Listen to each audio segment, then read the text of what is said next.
Hello, guys, and welcome back to our podcast. Today we're going to be talking about all three of the Black Panther graphic novels written by Ta-Nehisi Coates.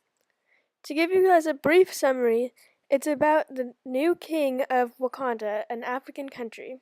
His name is T'Challa, and he's facing revolution from his people and must deal with rising unrest. This was prompted by the death of his sister, the Queen Shuri, and therefore his return. The people are angry that he went to fight with the Avengers and left attacks and disasters slide and go unnoticed in Wakanda. Then, a woman named Zenzi used her magical powers to bring out the rage and anger that is simmering underneath the surface of the people of Wakanda.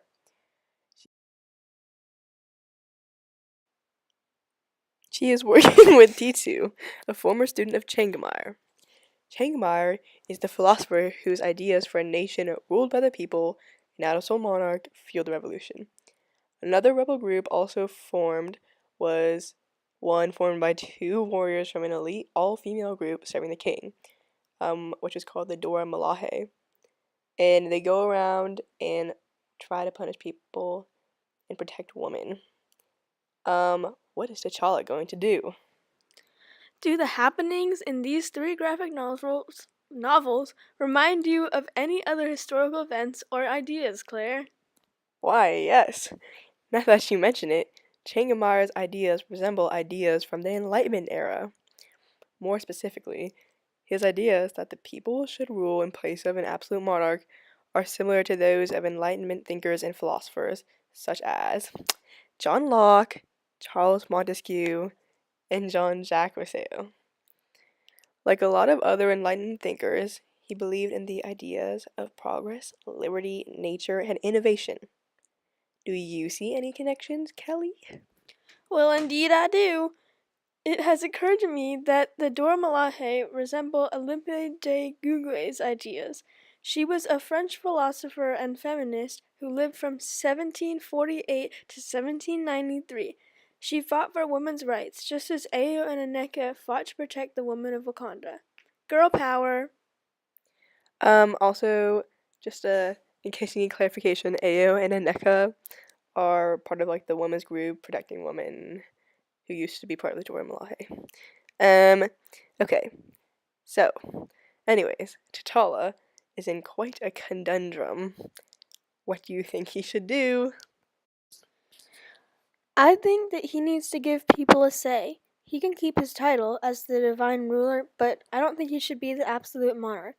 Maybe they should try something along the lines of democracy or constitutional monarchy. Wow, Kelly, this reminds me of something. This sounds very similar to Britain's government today in the present world. Although they have the Queen, obviously Queen Elizabeth, she doesn't actually have that much power in the government, and she's more like a symbol. So that could be a solution for the Wakandan problem. That's a really great connection.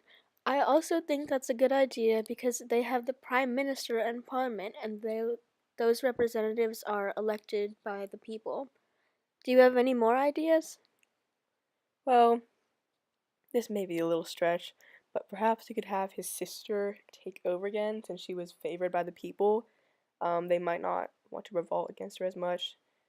Also, if she became the ruler again, he could be something else, like still important, like the general, their army or something, as he is a very strong warrior and part of the Avengers. That's very intriguing. This brings us to a deeper question. What do you think the role of the ruler and the governed in the face of revolution and upheaval is? Wow, that is very deep and meaningful. Let me think. While you think, I want to say that I think the role of the ruler is to listen to what the people want.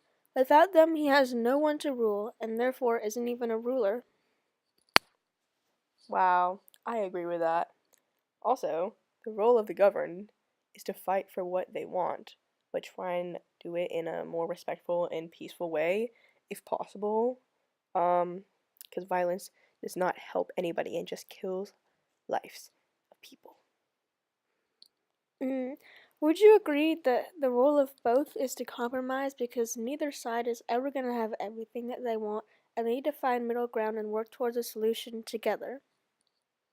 Yes, I agree completely, and this is what I think T'Challa should have in mind as he tries to fix this problem in Wakanda. Alright. Wow, that podcast really explored the deep topic of human nature. Who knew a graphic novel could have so much meaning? I sure didn't. Join us next week and tune in to find out what our topics are for next week. Alright, catch you next week! Bye!